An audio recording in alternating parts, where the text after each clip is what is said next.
I am not political lecturer, it is not political meeting. স্বাধীন হওয়ার পরও যারা কোরআনের বিরুদ্ধে, ইসলামের বিরুদ্ধে, মসজিদ মাদ্রাসার বিরুদ্ধে, আলেম ওলামাদের বিরুদ্ধে, আমার নবীর আকাশচুম্বী মর্যাদার বিরুদ্ধে যারা সিদ্ধান্ত গ্রহণ করবে, মাথায় হাত দিয়া জামিনের ভিতরে ঢুকায় দিবেন, কিয়ামত পর্যন্ত যেন রাম আর বাম আর উঠে দাঁড়ার সুযোগ না পাই। আমি বলতে চাই, মুসলমান, সারা পৃথিবীতে মুসলমানের রক্ত নিয়ে হোলি খেলা হচ্ছে। পৃথিবীর সমস্ত মুসলমান যদি ঐক্যবদ্ধ হতে পারে, পৃথিবীতে একজন দুইজন মুসলমান নয়, সালাউদ্দিন আইয়ুবী, মুহাম্মদ বিন কাসিম আর তারেক বিন জিয়াদের উত্তরসূরি হয়ে নারায়ে তাকবীর আল্লাহু আকবারের আওয়াজকে যারা গর্জে উঠতে পারতেন, আল্লাহি আল্লাহর কসম, কোনো রাম আর বাম, কোনো নাস্তিক, কোনো বেঈমান, কোনো মুনাফিক মুসলমানদের দিকে চোখ রাঙায় তাকাতে পারত না। That day is not so far when even the key of White House will be in the hands of Muslim Ummah. ও মুসলমান, সেই দিন বেশি দূরে নয় যেদিন আমেরিকার ওয়াশিংটনের হোয়াইট হাউসের চাবিও মুসলমানদের দখলে আসবে। শুধু একটা কারণ, মুসলমানদের ঐক্যবদ্ধ হতে হবে। নারীরা ছিল অবঞ্চিত, নারীরা ছিল অধঃপতনের অতল গহ্বরে, নারীদের কোনো অধিকার ছিল না। আল্লাহ রব্বুল আলামিন ওই নারীদেরকে গর্তের ভিতর থেকে তুলে রানীর সিংহাসনে বসিয়েছে। আল্লাহ রব্বুল আলামিন কোরআন অবতীর্ণ করলেন। কোরআনের বিরুদ্ধে চক্রান্ত কিন্তু থেমে নাই। ১৫০০ বছর পূর্বে আল্লাহ নবীর ওপর যেদিন কোরআন অবতীর্ণ হয়েছে, সেই দিন থেকে চক্রান্ত ষড়যন্ত্র শুরু হয়েছে।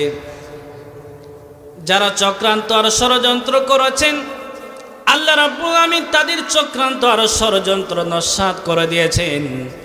আল্লাহ রাব্বুল আমিন বলেন, ওয়াকালাল্লাযীনা কাফারু লা তাসমাউ লিহাদাল কুরআনি ওয়ালগাউ ফীহি লাআল্লাকুম তাগলিবুন।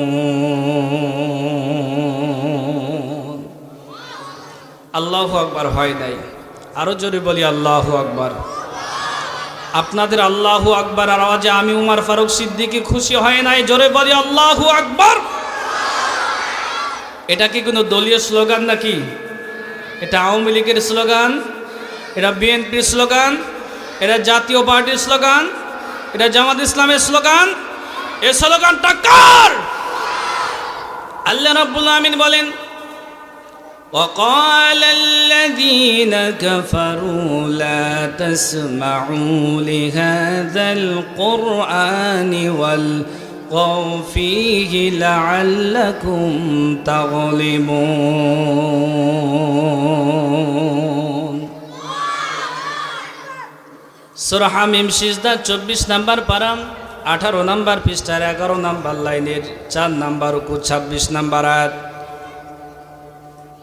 আল্লাহ পাক বলেন, হে নবী, দুনিয়ার কাফেরদের স্বভাব, কোরআনের আওয়াজ শোনার পরে তারা বলবে কোরআন চলতে দেওয়া যাবে না। দুনিয়াতে গান বাজনা, ভিডিও থিয়েটার, সিনেমা, যাত্রা, মদ, গাছাইয়া বা হেরোইন, পেন্সিল সব কিছু চলবে, আল্লাহর কোরআন চলতে দেওয়া যাবে না। ওরা জানে আল্লাহর কোরআনে সমাজ, দেশ ও রাষ্ট্রে প্রতিষ্ঠিত হয়ে গেলে অবৈধভাবে ক্ষমতার চেয়ারে বসে থাকা যায় না। যারা বিগত সময় অবৈধভাবে ক্ষমতার মসনদ দখল করে বসেছিল, তারাই সিদ্ধান্ত নিয়েছে বাংলার জমিনে কোরআন প্রতিষ্ঠিত হবে না। কথা বলেন ঠিক কিনা? সম্মানিত উপস্থিতি, আল্লাহ রাব্বুল আমিন বলেন, এই কোরআন নবী করিম সাল্লাল্লাহু আলাইহি ওয়াসাল্লামের ওপর আল্লাহ পাক অবতীর্ণ করলেন। চক্রান্ত কিন্তু এখনো থেমে নাই। আল্লাহ পাক বলেন, ইন্না নাহনু নাযালনা যিকরা ওয়া ইন্না লাহু লাহাফিজুন।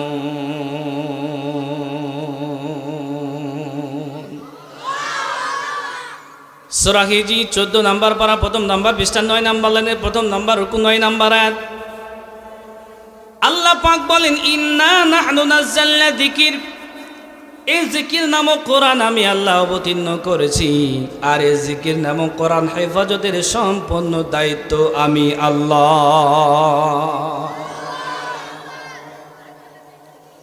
আল্লাহ রাব্বুল আমিন বলেন,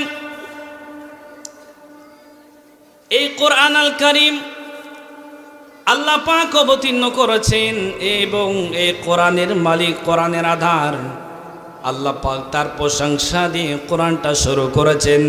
আল্লাহ পাক বলেন আলহামদুলিল্লাহি রাব্বিল আলামিন।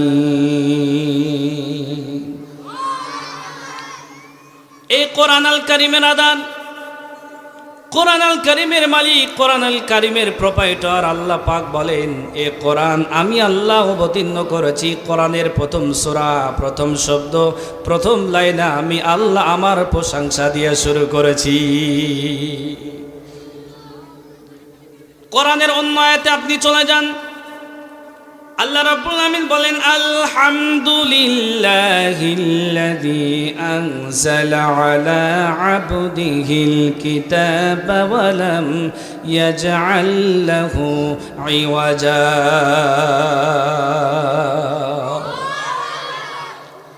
সূরা কাহফ 15 নম্বর পারা 12 নম্বর পৃষ্ঠা প্রথম নম্বর লাইনের প্রথম নম্বর রুকুর প্রথম নম্বর আয়াত আল্লাহ পাক বলেন আলহামদুলিল্লাহিল্লাযী আনজালা আলা আবদিহিল কিতাব।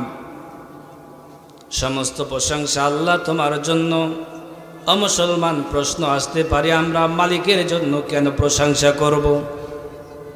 এই জন্য মালিকের প্রশংসা আদায় করতে হবে। আনজালা আলা আবদিহিল কিতাব, আল্লাহ রাব্বুল আলামিন এই কোরআন আল কারীম অবতীর্ণ করেছেন। এ কোরআন তার হাবিবের প্রতি অবতীর্ণ করেছেন। ওয়ালাম ইয়াজআল লাহু ইওয়াজা, এটি এমন একটি কোরআন, এই কোরআনের ভিতরে অস্পষ্ট কোনো কথা নাই, বক্রতাপূর্ণ কথা নাই, কোনো ভেজাল যুক্ত কোনো কথা নাই। জোরে জোরে বলি সুবহানাল্লাহ। এই পৃথিবীর ময়দানে যত ধর্মগ্রন্থ আছে, এই পৃথিবীর ময়দানে যত কিতাব রচনা করা হয়েছে, যত লেখক আছে, কত সাহিত্যিক, কত রাজনীতিবিদ, কত লেখক বই রচনা করেছেন, এ কোরআনের মতো অথেন্টিক নির্ভেজাল কোনো কিতাব এই পৃথিবীতে আছে কি? পিছন থেকে একটু জোরে বলেন আছে কি? এই কোরআনের মতো অথেন্টিক নির্ভেজাল কোনো কিতাব আল্লাহ পাক অবতীর্ণ করেন নাই। পৃথিবীর ময়দানে বই যখন রচনা করে একজন লেখক, বই রচনা করার শুরুতে লিপিবদ্ধ করে দেয়। আমি মানুষ ভুল হয়ে যেতে পারে, যদি ভুল হয়ে যায় প্রথম পৃষ্ঠায় আমি আমার দুর্বলতা দিয়ে শুরু করলাম, যদি ভুল হয়ে যায় পরের পৃষ্ঠায় নাম্বার দেওয়া আছে, যোগাযোগের সিস্টেম দেওয়া আছে, যদি ভুল হয়ে যায় আমাকে জানাবেন, পরবর্তী সংস্কার করে নেব। সুবহানাল্লাহ।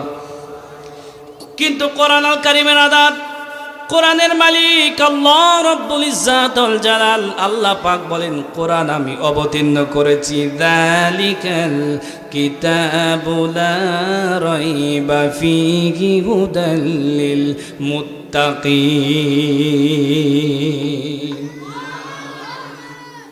আল্লাহ পাক বলেন যালিকাল কিতাব, এটি এমন একটি কিতাব, অরিজিনাল বুক, অথেন্টিক কিতাব, ভেজাল মুক্ত কিতাব, এমন একটি ভেজাল মুক্ত কিতাব আমি অবতীর্ণ করেছি। এই কিতাবের ভিতরে কোনো প্রকারের ভুল নাই। এই কোরআন আল কারীমের ভুল ধরতে এসেছে যারা, সোনার মানুষে পরিণত হয়েছে তারা। কেমন সোনার মানুষে পরিণত হয়েছে মুসলমান? গভীর মনোযোগ দিলের কান দিয়ে আলোচনা শুনবেন। আজকের আলোচনা হয়তো বা আপনার আমার জন্য নাজাতের যথেষ্ট হয়ে যেতে পারে। ডক্টর মরিস বুকাইলি কোরআন পড়েছে, কোরআন অনুধাবন করেছে, কোরআন গবেষণা করেছে, মুসলমান হওয়ার জন্য নয়। কোরআনের ভুল ধরবে, পৃথিবীর মুসলমান জাতিকে কলঙ্কিত করবে, এই জন্য তিনি কোরআন পড়েছেন, কোরআন বুঝেছেন, কোরআন অনুধাবন করেছেন। ডক্টর মরিস বুকাইলি বলেন আমি কোরআনের ভুল ধরার জন্য কোরআনের প্রথম সূরা সূরাতুল ফাতিহা থেকে শুরু করলাম। আপনার আমার মতো বুঝি না, শুনি না, এমনিতে কানা হাফিজের মতো কোরআন পড়ে যাই, এমনি কোরআন পড়ে নাই, যথার্থ পড়েছেন, গবেষণা করে পড়েছেন। কোরআন আল কারীমের সূরা ফাতিহা থেকে নাস পর্যন্ত 1 নয় 2 নয় 3বার পড়েছেন। ডক্টর মরিস বুকাইলি যেখানে সন্দেহ হয়েছে ওইখানে তিনি লাল দাগ দিয়ে মার্ক করে দিয়েছেন। ডক্টর মরিস বুকাইলি বলেন এই তো কোরআনের ভুল ধরা গিয়েছে, কিন্তু পরবর্তী শব্দে পরবর্তী আয়াতে আল্লাহ রাব্বুল আলামিন তার সমাধান দিয়েছে। এভাবে এক নয় দুই নয় তিনবার তিনি কোরআন পড়েছেন, কোরআনের ভুল তো তিনি ধরতে পারে নাই। ডক্টর মরিস বুকাইলি বলে কোরআন আমার জীবনের পদে পদে ভুল ধরায় দিয়েছে।